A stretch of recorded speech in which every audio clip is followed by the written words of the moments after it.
구독과 좋아요 큰 힘이 됩니다. 오늘은 한 가족의 가슴 아픈 사연을 전해드리려 합니다. 이 이야기는 한 어머니의 입을 통해 세상에 전해진 너무도 현실적이고 또 우리 모두에게 깊은 울림을 주는 이야기입니다. 나는 올해 70을 넘겼습니다. 인생을 돌아보면 기쁨도 많았지만 가슴을 도려내는 슬픔 또한 함께 했습니다. 내 남편은 평생 성실한 사람이었습니다. 젊었을 적부터 남편은 새벽 5시면 일어나 도시락을 챙겨 공장으로 향하곤 했습니다. 손에는 늘 굳은 살이 박혀 있었고 얼굴에는 땀과 먼지가 묻어 있었지만 집에 돌아올 때마다 그는 늘 웃음을 잃지 않았습니다. 아이 넷을 키우기 위해 자신은 허름한 옷을 입으면서도 아이들 학비는 절대 늦지 않게 챙겼습니다. 나는 그런 남편이 자랑스러웠습니다. 우리가 살던 집은 크지 않았지만 늘 웃음소리가 끊이지 않았습니다. 가끔은 집안 형편이 어려워 저녁 반찬이 변변치 못할 때도 있었지만 남편은 그런 날이면 일부러 큰 소리로 농담을 던지곤 했습니다. 얘들아, 오늘은 이 세상에서 제일 맛있는 반찬이 있단다. 바로 엄마의 정성이야. 그러면 아이들은 깔깔 웃으며 밥 한 그릇을 뚝딱 해치웠습니다.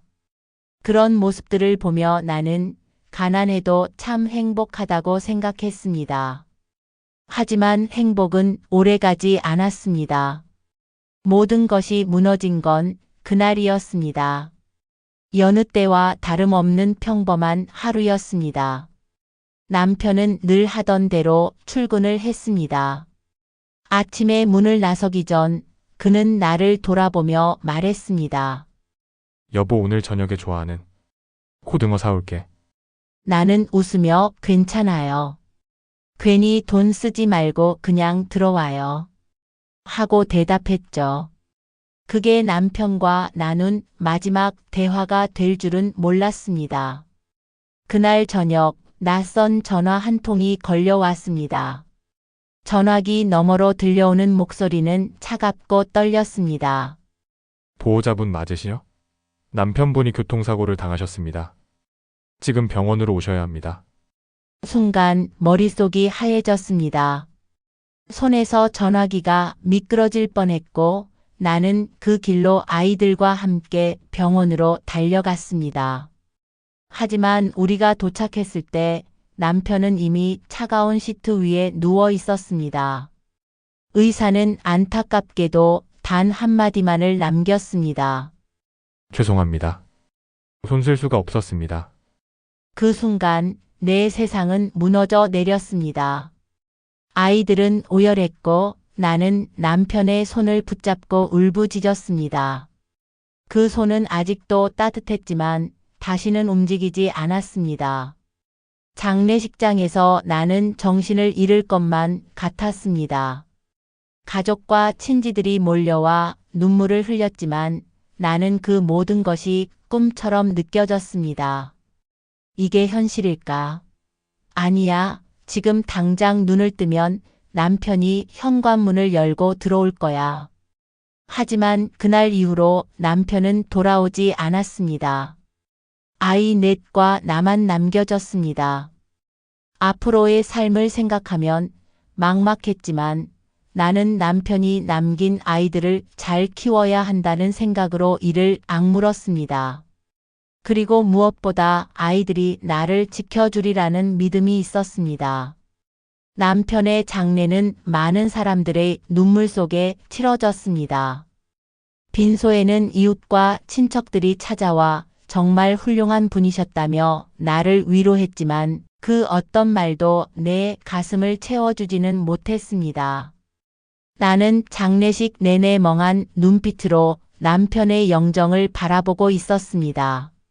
사진 속에서 환하게 웃는 남편의 얼굴이 마치 걱정 말라고 말하는 것 같았지만 나는 도무지 믿을 수가 없었습니다.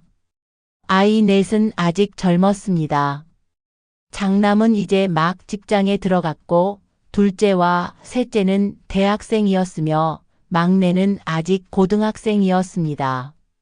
그 어린 것들이 아버지를 잃고 절망에 빠져 우는 모습을 보는 것이 가장 가슴이 아팠습니다. 특히 막내는 아버지의 영정 앞에 앉아 끝내 일어나지 않았습니다. 아빠, 나 공부 열심히 할 테니까 다시 일어나서 같이 가자. 그 목소리를 듣는 순간 나는 다시 무너져 내렸습니다.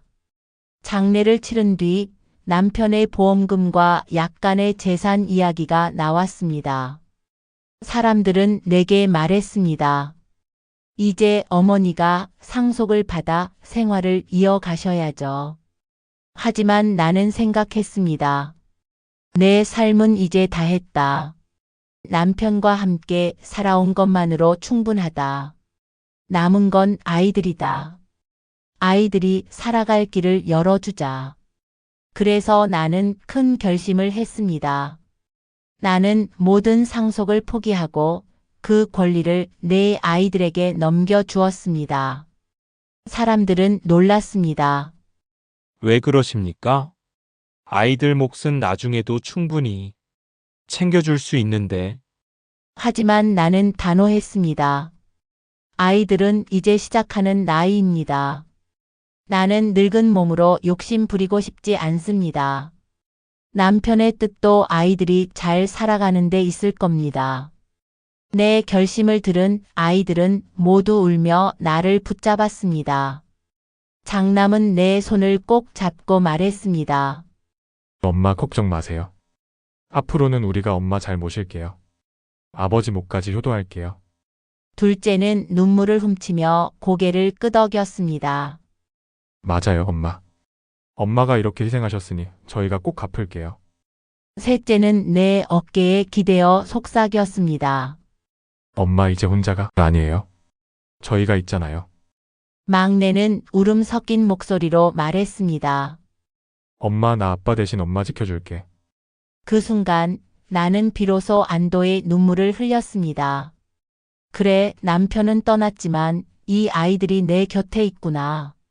나는 혼자가 아니구나.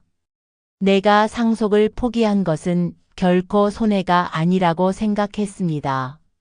오히려 나는 가장 큰 재산을 가지고 있었습니다. 바로 내 아이들. 그날 밤 나는 남편의 사진 앞에 무릎을 꿇고 속삭였습니다. 여보, 당신 걱정하지 말아요. 우리 아이들이 내 곁을 지켜준다고 약속했어요. 나는 이 아이들과 함께 남은 길을 걸어갈 거예요. 당신이 하늘에서 보고 있다면 안심하세요. 나는 남편의 사진 앞에 향을 올리고 마음 깊이 다짐했습니다. 내 남은 인생은 아이들과 함께 서로 의지하며 살아가리라. 그 순간까지 나는 몰랐습니다. 시간이 흐르며 세상은 변하고 사람의 마음도 변한다는 사실을. 그 약속이 세월 속에서 얼마나 가볍게 무너질 수 있는 것인지 그땐 정말 몰랐습니다. 남편을 떠나보낸 뒤 우리 가족의 삶은 비록 슬픔으로 시작했지만 그 속에서도 서로에게 기대며 살아갔습니다. 아이들은 말한 대로 나를 위로했고 함께 밥을 먹고 함께 울며 웃으며 새로운 일상을 만들어 갔습니다. 장남은 퇴근 후 집으로 와서 장을 보고 요리를 하기도 했습니다. 엄마, 오늘은 내가 된장찌개 끓일게요. 아빠가 좋아하시던 방식 그대로. 뚝배기에서 김이 모락모락 올라올 때 우리는 그 향기 속에서 잠시나마 아버지의 존재를 느낄 수 있었습니다. 아이들은 밥상 앞에서 서로를 바라보며 그 약속을 지켜가려는 듯 힘껏 웃음을 지었습니다. 둘째는 학업에 바쁘면서도 주말마다 내 곁을 지켰습니다. 엄마, 내가 도서관에서 책 빌려왔어요. 같이 읽어요.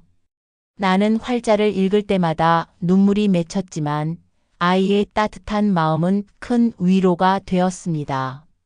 셋째는 유난히 다정한 아이였습니다. 퇴근길에 작은 꽃 한 송이를 사와 내 방에 꽂아주며 말했습니다. 엄마, 오늘 하루도 고생 많았어요. 아빠도 엄마가 이렇게 웃는 모습을 원하실 거예요. 그 말 한마디가 내 가슴에 햇살처럼 스며들었습니다. 막내는 아직 어렸지만 그만큼 순수했습니다. 학교에서 돌아오면 내 곁에 앉아 숙제를 하며 끊임없이 말을 걸었습니다. 엄마, 오늘 선생님이 나 칭찬했어. 아빠가 계셨으면 좋아하셨을 텐데. 나는 그 아이의 머리를 쓰다듬으며 아빠 대신 내가 2배로 사랑해 주겠다고 속으로 다짐했습니다. 그렇게 우리는 남편이 없는 빈자리를 서로의 마음으로 채워갔습니다. 비록 경제적으로는 빠듯했지만 아이들은 늘 엄마, 우리가 있으니 걱정하지 마세요. 라고 말했습니다. 나는 남편을 잃은 슬픔 속에서도 이 아이들 덕분에 하루하루를 견뎌낼 수 있었습니다. 명절이 다가오면 집안은 다시 웃음으로 가득 찼습니다. 아이들이 함께 모여 전을 부치고 탁자 위에는 송편과 과일이 놓였습니다. 그 순간만큼은 우리 가족이 여전히 완전한 듯 느껴졌습니다. 장남은 제사상 앞에서 술잔을 올리며 조용히 속삭였습니다. 아버지 걱정 마세요. 우리가 엄마 지키고 있어요. 나는 눈물이 핑 돌았지만 그 눈물은 슬픔보다 감사에 가까웠습니다. 밤이 깊어지면 아이들은 내 방에 모여 이런저런 이야기를 나누었습니다. 둘째는 미래의 꿈을 이야기했고, 셋째는 사회에 나가 어떤 사람이 되고 싶은지 말했습니다. 막내는 아직 철이 없지만 엄마, 나 나중에 커서 돈 많이 벌어서 엄마랑 세계 여행 갈 거야. 하고 환하게 웃었습니다. 그 말에 우리는 모두 웃음을 터뜨렸습니다. 그 시절 나는 정말 믿었습니다. 내 선택은 옳았다. 상속을 포기한 것은 조금도 아깝지 않다. 이 아이들이 내 곁을 지켜주고 나를 위로해주니 나는 세상에서 가장 부유한 사람이다. 남편의 사진 앞에 앉아 속삭이곤 했습니다. 여보, 당신이 떠나고 난 후에도 우리 아이들은 참 든든하게 잘 자라고 있어요. 내가 외롭지 않게 해줘요. 당신도 하늘에서 보고 있겠지요? 그렇게 계절이 바뀌어가고 몇 해가 흘러갔습니다. 나는 나름대로 평온했습니다. 하지만 인생은 언제나 그렇듯 시간이 지나면서 모든 것이 조금씩 변해갔습니다. 처음에 뜨겁던 약속과 다짐은 서서히 식어가기 시작했습니다. 아이들의 삶은 점점 바빠지고 나를 둘러싼 따뜻한 공기는 어느새 서늘한 바람으로 바뀌고 있었습니다. 그때는 몰랐습니다. 아이들의 발걸음이 서서히 내 곁에서 멀어지고 있다는 사실을. 그 변화를 처음 깨달았을 때 나는 가슴 한구석이 쓸쓸하게 무너져 내렸습니다. 처음 몇 해 동안은 아이들이 내 곁을 든든히 지켜주었습니다. 하지만 세월이 흐르면서 상황은 조금씩 달라지기 시작했습니다. 장남은 직장에서 점점 책임이 커졌습니다. 야근이 잦아지고 주말에도 회사 일을 챙기느라 집에 오는 날이 드물어졌습니다. 한 번은 내가 전화를 걸어 아들아, 요즘 얼굴을 못 봐서 서운하다고 말했더니 그는 피곤한 목소리로 대답했습니다. 엄마, 나도 힘들어요. 다음에 시간 나면 들를게요. 그 짧은 대답 속에서 예전의 따뜻함을 찾기 어려웠습니다.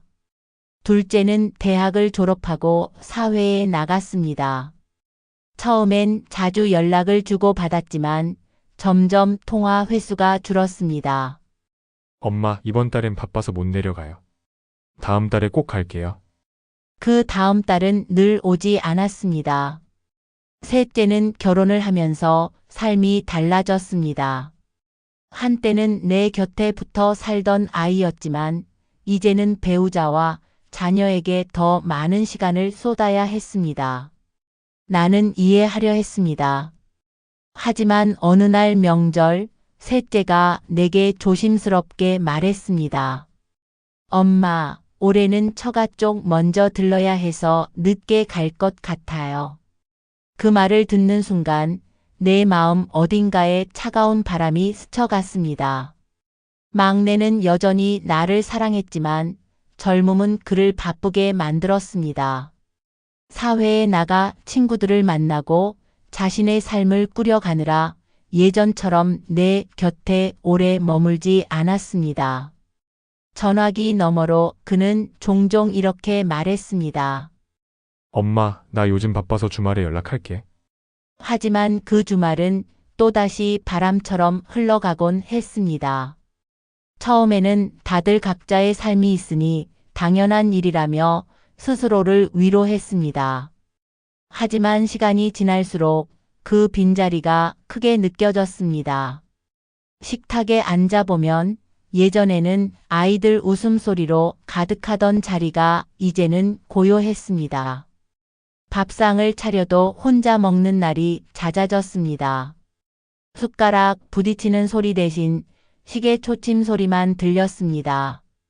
가끔 아이들이 집에 오더라도 예전처럼 따뜻한 분위기는 아니었습니다. 장남은 늘 피곤해 보였고 둘째는 휴대폰을 손에서 놓지 않았습니다. 셋째는 아이들을 챙기느라 정신이 없었고 막내는 서둘러 친구들을 만나러 나가곤 했습니다. 나는 그저 미소 지으며 아이들을 바라봤지만 마음속 깊은 곳에서는 외로움이 쌓여갔습니다. 결정적으로 마음이 무너진 건 어느 날 아이들의 대화를 우연히 들었을 때였습니다. 엄마 혼자 계시니까 걱정은 되는데 솔직히 우리도 바빠? 차라리 요양원 생각해보는 게 낫지 않을까? 그 말이 내 귓가에 꽂히는 순간 나는 숨이 막혔습니다. 내가 모든 것을 포기하면서까지 지켜주려 했던 아이들이 이제는 나를 짐으로 여기고 있었습니다. 나는 한동안 잠을 이루지 못했습니다. 남편의 사진 앞에 앉아 속삭였습니다. 여보, 내가 잘못한 걸까요? 아이들을 믿었던 게 나의 큰 착각이었을까요? 상속을 포기하고 아이들이 행복하게 살길 바랐던 게 어리석은 선택이었을까요? 그날 밤 나는 오랫동안 울었습니다. 눈물이 마를 때까지 가슴은 텅 빈 것처럼 허전했습니다. 아이들의 발걸음은 점점 멀어졌고 그들의 약속은 점차 희미해져 갔습니다. 이제 나는 깨달았습니다. 시간은 모든 것을 바꾸어 놓습니다. 처음엔 뜨거웠던 약속도 시간이 흐르면 차갑게 식어버린다는 사실을. 세월이 흐르면서 나는 점점 더 혼자가 되어갔습니다. 아침에 눈을 뜨면 집안은 적막했습니다. 남편이 살아있을 땐 새벽마다 들리던 발자국 소리와 기침 소리가 있었지만 이제는 그저 시계 초침만이 나를 반겼습니다. 식탁 위에 밥그릇을 놓을 때마다 예전처럼 두 개를 놓곤 했습니다. 그러다 이내 이제는 필요 없다는 걸 깨닫고 다시 치우며 눈시울이 붉어졌습니다. 그 작은 행동이 내 마음을 더 허무하게 만들었습니다. 아이들에게 전화를 걸어도 그들의 반응은 예전 같지 않았습니다. 엄마, 나 지금 회의 중이야. 나중에 전화할게. 엄마, 애들이 울어서 통화하기 힘들어요. 엄마, 그냥 필요한 게 있으면 문자로 보내세요. 짧고 건조한 대답 속에서 나는 더 이상 예전의 다정함을 찾을 수 없었습니다. 가끔 용기를 내어 아이들을 불러 모아도 그 자리는 예전의 따뜻한 식탁이 아니었습니다. 둘째는 휴대폰에 시선을 고정했고 장남은 피곤한 표정으로 숟가락만 움직였습니다. 셋째는 아이들 챙기느라 내 눈을 마주치지 않았고 막내는 약속이 있다며 서둘러 일어섰습니다. 나는 억지로 미소 지으며 말했습니다. 그래, 다들 바쁜데 엄마 때문에 고생하지 말고 그냥 각자 잘 살아라. 하지만 속으로는 울고 있었습니다. 내가 이렇게 외롭고 쓸쓸할 줄 알았더라면 상속을 포기하지 않았을 텐데. 밤이 되면 나는 남편의 사진 앞에 앉았습니다. 사진 속에서 환히 웃는 남편은 여전히 변함없지만 나는 너무 늙어 있었습니다. 여보, 내가 잘못했어요. 당신이 남긴 것을 모두 아이들에게 주었지만 정작 아이들은 나를 짐처럼 여기고 있어요. 내가 더 현명했더라면 최소한 내 삶을 지킬 수 있었을까요? 눈물이 뺨을 타고 흘러내렸습니다. 나는 후회했습니다. 남편이 떠난 후에도 아이들만 믿으면 된다고 생각했던 나의 순진함을, 아이들이 영원히 내 곁에 머물 거라 믿었던 나의 어리석음을, 어느 날은 장남이 내게 말했습니다. 엄마, 솔직히 말씀드리면 이제 저희도 각자 가정이 있고 책임이 있습니다. 엄마 혼자 계신 건 걱정되지만 요양원에 가시는 게 어떨까요? 그 말은 마치 칼날처럼 내 가슴을 베었습니다. 내가 지켜주고 싶었던 아이들이 결국은 나를 떠밀고 있었습니다. 나는 대답하지 못한 채 방으로 들어와 문을 닫았습니다. 그리고 한참을 흐느끼며 중얼거렸습니다. 나는 이제 어디로 가야 할까? 내가 이 세상에서 설 자리는 있는 걸까? 그날 이후 나는 점점 말수가 줄었습니다. 아이들이 와도 웃지 않았고 전화가 와도 짧게만 대답했습니다. 내 마음은 이미 지쳐 있었고 깊은 외로움 속에 갇혀 있었습니다. 그러던 어느 날 막내가 무심코 내뱉은 한마디가 내 심장을 무너뜨렸습니다. 엄마, 솔직히 말하면 엄마는 이제 우리한테 부담이에요. 그 말을 듣는 순간 나는 더 이상 눈물이 나오지 않았습니다. 그저 멍하니 창밖을 바라봤습니다. 길을 지나가는 사람들의 발걸음 소리가 들렸지만 나는 그 속에 끼어들 수 없는 낯선 이방인이 된 듯 했습니다. 그때 나는 비로소 깨달았습니다. 내가 가장 사랑했던 이들이 이제는 나를 가장 힘들게 하는 존재가 되어버렸다는 것을. 그리고 그 사실이 내 인생에서 가장 큰 슬픔이었습니다. 이른을 넘겼습니다. 세월은 내 얼굴에 깊은 주름을 새겼고 내 마음에도 수많은 흔적을 남겼습니다. 남편이 떠난 그날부터 지금까지 나는 수없이 눈물을 흘리며 살아왔습니다. 처음 남편을 잃었을 때 나는 모든 것을 포기하고 싶었습니다. 하지만 아이들이 곁에서 엄마, 우리가 지켜드릴게요 라고 말했을 때 나는 다시 살아갈 용기를 얻었습니다. 그때만 해도 세상 누구보다 행복한 어머니라고 생각했습니다. 그러나 시간이 흐르면서 그 약속은 점점 희미해졌습니다. 아이들의 삶은 바빠졌고 각자의 가정과 일터는 그들을 더 멀리 데려갔습니다. 나는 점점 외로움 속에 남겨졌습니다. 처음에는 원망했습니다. 왜 아이들은 나를 잊어가는 걸까? 내가 모든 걸 주었는데 왜 나는 이렇게 혼자가 된 걸까? 그러나 긴 밤을 지새우며 곰곰이 생각했습니다. 어쩌면 아이들에게 너무 많은 것을 기대했던 건 아닐까? 그렇습니다. 부모의 사랑은 당연한 것이 아닙니다. 자식의 효도 또한 당연한 것이 아닙니다. 우리는 서로에게 은혜와 사랑을 주고받는 존재이지 그저 의무로 묶여있는 것이 아닙니다. 나는 후회합니다. 상속을 포기한 것이 아니라 내 자신을 돌보지 않았던 것을. 남편이 떠난 뒤 나 자신의 삶을 지키려 하지 않았던 것을. 하지만 이제는 다르게 생각하려 합니다. 아이들을 원망하기보다 그들이 살아가는 무게를 이해하려 합니다. 그리고 늦었지만 나 자신을 위해 살아가려 합니다. 나는 여전히 혼자 식탁에 앉아 밥을 먹습니다.